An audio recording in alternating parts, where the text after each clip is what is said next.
സാമ്പത്തിക ഉപദേശക സമിതി അംഗങ്ങളുടെ യോഗം ചേർന്ന് പ്രധാനമന്ത്രി നരേന്ദ്രമോദി രാജ്യത്തിന്റെ സാമ്പത്തിക വളർച്ചയെ കൂടുതൽ ഉത്തേജിപ്പിക്കുന്നതിനുള്ള ആശയങ്ങൾ ചർച്ച ചെയ്തു.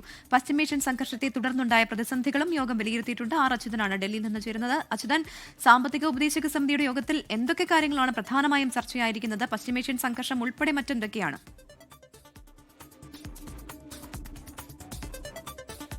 പ്രധാനമായും പശ്ചിമേഷ്യൻ സംഘർഷത്തെ തുടർന്ന് ഇന്ത്യയിലും മറ്റ് ഇടങ്ങളിലും ഉണ്ടായിട്ടുള്ള പ്രതിസന്ധികളാണ് ഈ യോഗത്തിൽ ഉയർന്നു വന്ന പ്രധാന കാര്യമെന്നുള്ളത്. അത് ഇന്ത്യ എത്രത്തോളം പ്രതിസന്ധിയിലാക്കിയിട്ടുണ്ട് എന്ന് തുടങ്ങിയ കാര്യങ്ങൾ ഈ യോഗത്തിൽ ഇന്ന് ചർച്ചയായി. PM സാമ്പത്തിക ഉപദേശക സമിതി അംഗങ്ങളുമായാണ് പ്രധാനമന്ത്രി നരേന്ദ്രമോദി ഈ ചർച്ച നടത്തിയത്.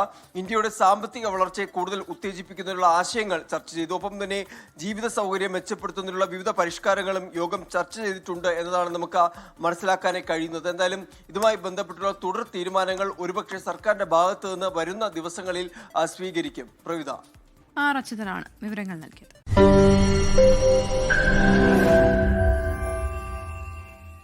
ലോകത്തെവിടെയായാലും ഏത് സമയത്തും 24 വാർത്തകളും ഓഗ്മെന്റഡ് റിയാലിറ്റി പാക്കേജുകളും എക്സ്പ്ലെയിനറുകളും വിശദമായി കാണാൻ ഞങ്ങളുടെ യൂട്യൂബ് ചാനൽ നിങ്ങൾക്ക് സബ്സ്ക്രൈബ് ചെയ്യാം.